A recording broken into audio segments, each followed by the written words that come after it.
Hola, somos de la Universidad Mayor Real y Pontificia de San Francisco Javier de Chuquisaca.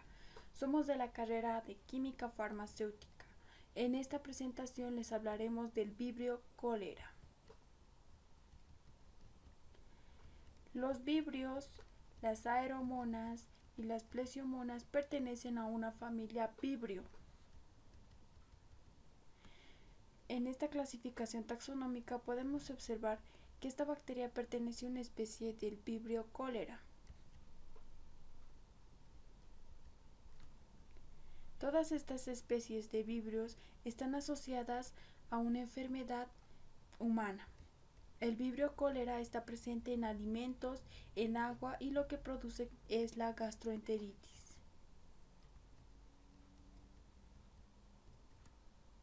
El vibrio cólera es una bacteria gram negativa, es una bacteria aerobia facultativa, es un bacilo curvo o forma de coma, posee un flagelo que es un flagelo polar que le otorga motilidad. Esta bacteria no forma esporas, es sensible al ácido gástrico, crece a 37 grados en un pH alcalino. El cloruro de sodio estimula su crecimiento. Los microorganismos se encuentran en los ríos y en los mares de todo el mundo. La epidemiología. El serotipo O1 es responsable de grandes pandemias, con mortalidad en países subdesarrollados. La séptima pandemia fue en Indonesia en 1961 por el vibrio cólera. El biotipo TOR se extendió a Perú y a países de América del Sur. El último registro de epidemia del cólera fue en Haití en 2010. Podemos observar esta imagen donde estos países están de color naranja, es donde hay mayor frecuencia de esta bacteria.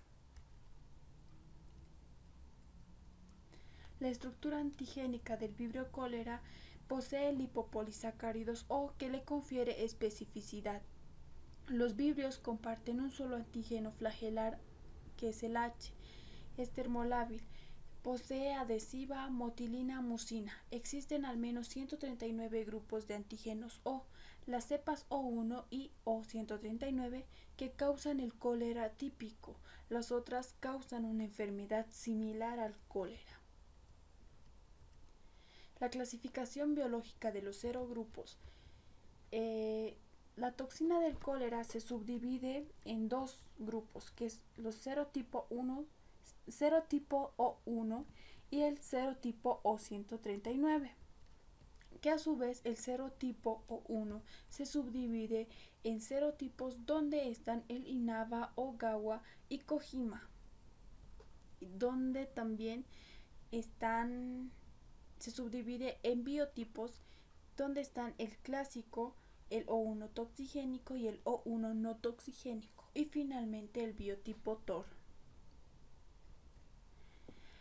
La enterotoxina del vibrio cólera.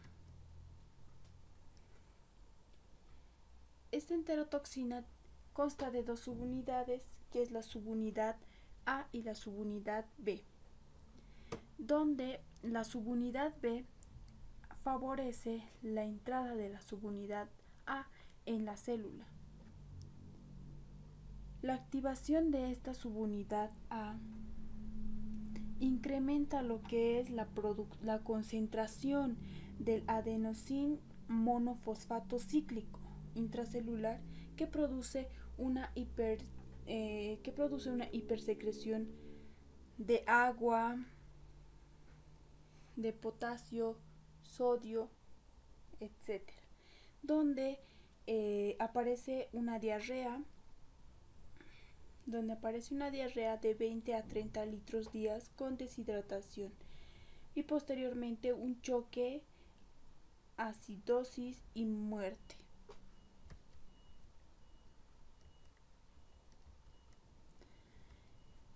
En la patogenia, el vibrio cólera solo es patógena para humanos. En una persona necesita la ingestión de hasta 100 millones o más de vibrio cólera para infectarse, cuando el vehículo es agua o líquidos. Cuando el vehículo es alimentos, se necesita 100 de vibrio cólera. Los fármacos que disminuyen la acidez estomacal hace más susceptibles para una infección. Eh, el vibrio cólera se une a las microvellosidades en estas microvellosidades de las células epiteliales. Ahí multiplican y liberan las toxinas y endotoxinas. El cólera no alcanza el torrente sanguíneo, sino que permanece en las microvellosidades.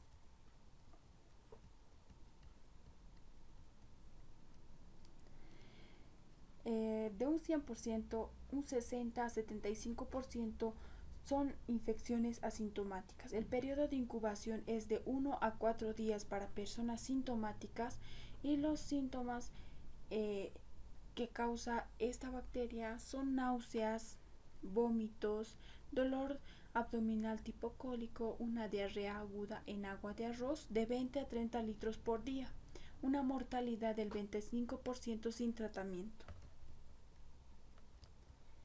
Las pruebas diagnósticas de laboratorio.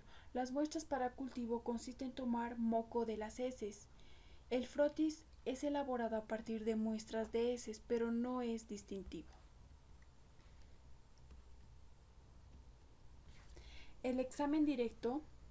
En el examen directo se puede mostrar los vibriones con motilidad rápida, pero esto en un microscopio de campo oscuro.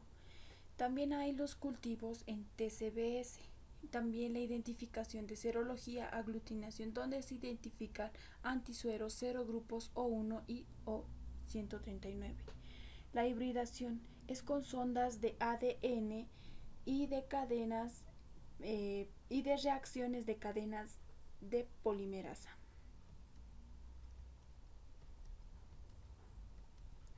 Los cultivos crecen a 37 grados en un agar pectona, en un agar sangre con un pH cercano a 9 y el de primera elección el agar de tiosulfato citrato bilisacarosa, en el que producen colonias amarillas que son visibles contra el fondo de verde oscuro del agar.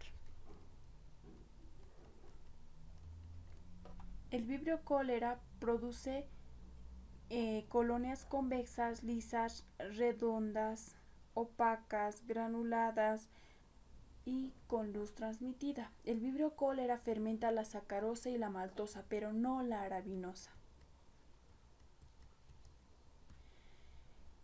Una infección de cólera va seguido de inmunidad a la reinfección, pero se desconoce el tiempo y el grado de inmunidad.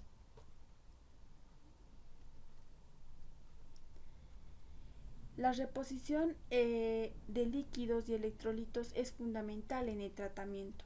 Los antibióticos reducen la carga bacteriana y la producción de exotoxinas, así como la duración de la diarrea. Se administra doxiciclina en adultos, se administra furazolidona en mujeres embarazadas y cotrimoxazol en niños. Para prevenir y controlar lo que es esta infección del vibrio cólera, necesitamos de una educación sanitaria, de una eliminación adecuada de desechos humanos, de un control higiénico de alimentos y debemos aislar a las personas con infección y vacunar a las personas que están sometidas o expuestas a esta infección. La vacuna es solo válido 6 meses.